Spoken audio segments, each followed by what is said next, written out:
4 অঙ্কের একটি সংখ্যা 387x x দ্বারা বিভাজ্য হলে x এর মান কত? অর্থাৎ আমাদেরকে জানতে হবে 11 বিভাজ্যতার নিয়ম, রাইট? নিয়মটা কি? নিয়মটা আগে আমরা একটু লিখি। নিয়ম, কোন সংখ্যা 11 দ্বারা বিভাজ্য হতে হলে আমরা একটু মনোযোগ সহকারে দেখি, বুঝতে হবে যে বিজোড় স্থানের অঙ্কগুলোর যোগফল বিয়োগ জোড় স্থানের অঙ্কগুলোর যোগফল। এখানে এখন সংখ্যাটা কত? সংখ্যা হচ্ছে 387x, আর অঙ্কগুলোকে যদি আমরা জাস্টিফাই করি তাহলে কি কি হবে? প্রথম অঙ্ক সেটা কত? 3, তাই না? তারপরে দ্বিতীয় অঙ্ক সেটা কত? 8। তৃতীয় অঙ্ক সেটা কত? 7। এখন প্রথম মানেই তো এখানে বেজোড়, তাই না? এটা হলো বিজোড় অংশে পড়বে, বিজোড়। এরপর এটা হচ্ছে জোড়, একদম ধাপে ধাপে করার চেষ্টা করছি। তারপর এটা হচ্ছে বিজোড়, তারপর এটা হচ্ছে কি? চতুর্থ অঙ্ক, এখানে হচ্ছে x। এখন কথা হচ্ছে যে বিজোড় স্থানের অঙ্কগুলোর যোগফল এবং জোড় স্থানের অঙ্কগুলোর যোগফল সমান কি হবে? সমান 0 হবে, অথবা 11 এর গুণিতক হবে। এর মানে কি? 11 গুণিতক মানে কি? 11 গুণিতক যেমন 1 গুণ 11 অর্থাৎ 11, 2 গুণ 11 মানে 22, 3 গুণ 11 মানে 33, এইরকম।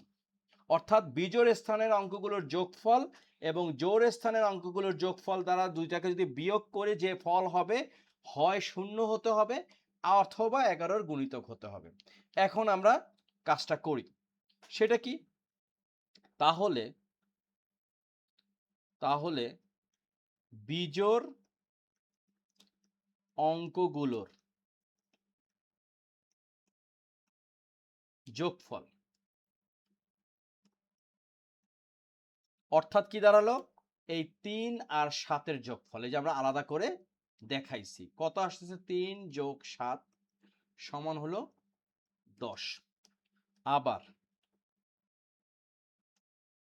জোড় অঙ্কগুলোর যোগফল, জোড় অঙ্ক কি আছে? এই হচ্ছে 8, এই হচ্ছে x, x এর মান তো আমাদের বের করতে হবে। 8 যোগ x সমান হচ্ছে এটাই। আবার ভুলে এইটা x লিখলে কিন্তু অঙ্ক শেষ। এখন হচ্ছে আমাদের আসল কাজ। শর্ত কি? এই দুইটার বিয়োগ করলে বিয়োগফল হইতে হবে 0 অথবা 11 গুণিতক। যেহেতু x আমরা 0 হিসাব করি, তাহলে এই 10 বিয়োগ মানে বিজোড় অঙ্কের যোগফল বিয়োগ হচ্ছে জোড় অঙ্কের সমান হচ্ছে কত হতে হবে? 0 হতে হবে। তাহলে কি দাঁড়াচ্ছে? 10 বিয়োগ 8 মাইনাস x সমান 0। তাহলে কত আসতেছে? 10 থেকে 8 বাদ দিলে 2, অর্থাৎ 2 মাইনাস x সমান 0। তাহলে মাইনাস x ইকুয়ালস টু -2। তাহলে কত আসতেছে? x সমান 2। সুতরাং এই যে 387 এই ব্ল্যাঙ্কে আসবে হচ্ছে 2। এখন অঙ্ক যদি আমরা ভাগ করে দেখি, অর্থাৎ আমরা যদি একটু সাইডে লিখি এরকম যে 3872 কে যদি 11 দ্বারা আমরা ভাগ করি, আমরা দেখব ভাগফলটা কিন্তু বিভাজ্য হয়ে গেছে। আমরা একটু ভাগ করে দেখি, 3872 ভাগ হচ্ছে 11 আসতেছে 352। এই হচ্ছে আমাদের উত্তর। 352 তো আমরা ফল পাইছি, কিন্তু মূল উত্তর হচ্ছে আমাদের এই যে 2। তো আশা করি অঙ্কটা সবাই বুঝতে পারছি। এটা খুব কাজেরও একটা অঙ্ক। বড়, বড় অঙ্ক আমরা কোন, কোন সংখ্যা দ্বারা ভাগ করতে পারবো সেইটার একটা নিয়ম আছে। যেমন ২ এর ক্ষেত্রে জানি, ৩ এর ক্ষেত্রে জানি, ৪ এর ক্ষেত্রে জানি। এরকম করতে, করতে ১১ র বিভাজ্যতার নিয়মটা কিন্তু আজকে আমরা জেনে গেলাম। সেটা হচ্ছে বিজোড় স্থানের অঙ্কগুলোর যোগফল বিয়োগ জোড় স্থানের অঙ্কগুলোর যোগফল সমান হচ্ছে ০ অথবা ১১ এর গুণিতক। তো এই পর্যন্তই। তোমরা সবাই ভালো থাকো, সুস্থ থাকো। মাঝে, মাঝে ব্যতিক্রমী কিছু অঙ্ক পোস্ট করার চেষ্টা করব। আশা করি কাজে লাগবে। ধন্যবাদ।